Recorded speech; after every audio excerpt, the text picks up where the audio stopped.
Ice cracks, a grinding sound. The river choked with frozen plates.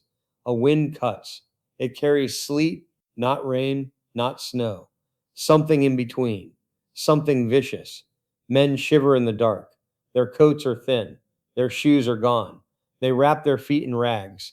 Blood marks the snow. Every step a new stain. Hope is a frozen thing. Almost dead. An army is dying. A revolution is dying. But one man refuses to let it go. He stares at the black water. He listens to the storm. He has a plan. A terrible, desperate plan. The enemy sleeps warm in their beds. They are comfortable. They are confident. They are about to be surprised. The whole war is about to turn. Right here, on this frozen river, in this brutal storm. A surprise attack is coming. This desperate gamble on the banks of a half-frozen river wasn't born from strategic genius, but from the icy grip of absolute necessity. The cold winter of 1776 had been a season of relentless retreat, a long, humiliating unraveling of the glorious ideals declared just months before in Philadelphia. The Continental Army, which had once swelled with the summer's patriotic fervor, was now a skeletal force, bleeding soldiers whose enlistments were set to expire with the turning of the year.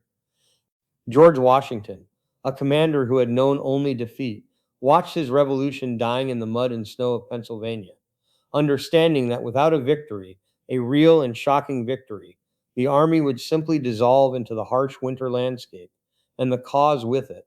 Defeat had followed defeat, from Long Island to White Plains, a litany of tactical failures that had chased the rebels from New York and across the desolate plains of New Jersey. Morale, already sapped by hunger and the biting cold of the harsh winter, was at its lowest point in the war. Across the Delaware River, in the captured town of Trenton, the enemy was quartered for the winter. They weren't British regulars, but Hessian mercenaries, professional soldiers from German states, hired by King George III. Their commander, Colonel Johann Rall, was a veteran of European warfare, supremely confident in his men's discipline and contemptuous of the amateur rabble he faced. The Hessians were unprepared for a surprise attack, not because they were poor soldiers, but because the very idea was unthinkable. Armies didn't campaign in the dead of winter, and they certainly didn't cross ice-choked rivers in the middle of a nor'easter. They believed the fighting was over until spring, and they celebrated Christmas with German carols and rum, secure in the knowledge that the rebellion was on its last frost-bitten legs. Washington's plan was a masterpiece of desperation, a three-pronged assault that relied on perfect timing in what would become impossible conditions. He would lead the main body of 2,400 men across the river at McConkey's Ferry, 9 miles north of Trenton, while two other smaller forces crossed further south to cut off any retreat. The password for the night was simple: victory or death. There was no other option.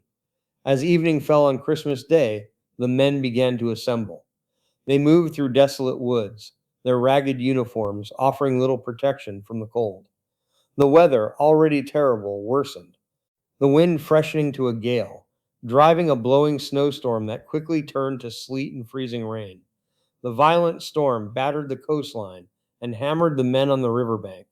It was a nor'easter, a maelstrom of wind and ice that seemed to mock their already suicidal mission. The boats were Durham boats, heavy, flat-bottomed freight haulers, designed to carry iron ore, not an army, and its artillery. Men from John Glover's Marblehead regiment, tough fishermen from Massachusetts, took the poles and oars, their maritime skills the only thing standing between the army and annihilation.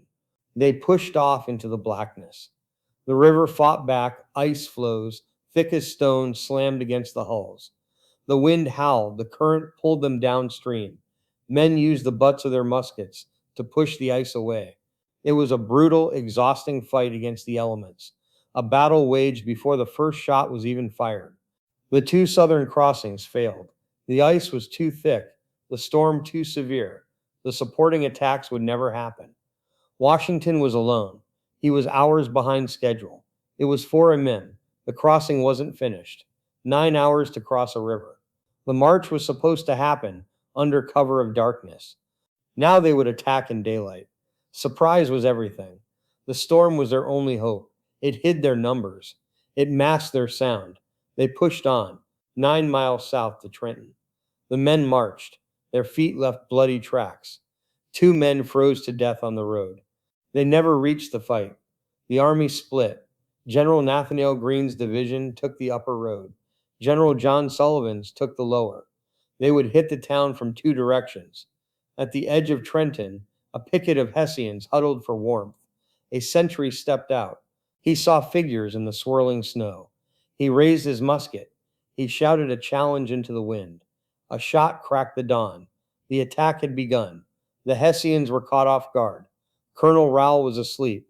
His men were groggy from Christmas celebrations. They stumbled out of their barracks. They tried to form ranks in the street. Confusion reigned. Then came the cannons. Henry Knox's artillery unlimbered at the head of King and Queen streets. The match touched the vent, a sizzle, a low boom that shook the houses. A blast of grape shot screamed down the narrow lane. The iron hail tore through the Hessian lines. It ripped men apart. It splintered the walls of homes. The Hessians wavered. They tried to set up their own cannons. American riflemen picked off the crews. Officers shouted orders. The wind stole their words. The snow blinded their eyes. Sullivan's men charged from the west. Greene's men charged from the north. Bayonets fixed. A wave of fury. A screaming wall of rebels descended on the town. The Hessians fell back. They were trapped. Their retreat was cut off. They were surrounded. Rall, finely mounted, tried to lead a countercharge. A musket ball struck him. He fell from his horse, mortally wounded. His men lost their nerve. Their discipline broke. They threw down their weapons. They surrendered in the snow-choked streets. The fighting was over. Less than an hour. 22 Hessians killed. 83 wounded. Nearly 900 were prisoners. The Continental Army lost no one in combat. 4 were wounded. A victory. A shocking, impossible victory. Washington had his prize. He had his proof. The revolution was not dead. Not yet. He marched his prisoners back through the snow. He ferried them across the same treacherous river. The news spread like fire on a frozen plain. A new hope took hold.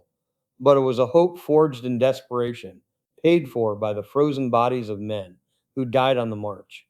A nation wasn't born from high ideals written on parchment.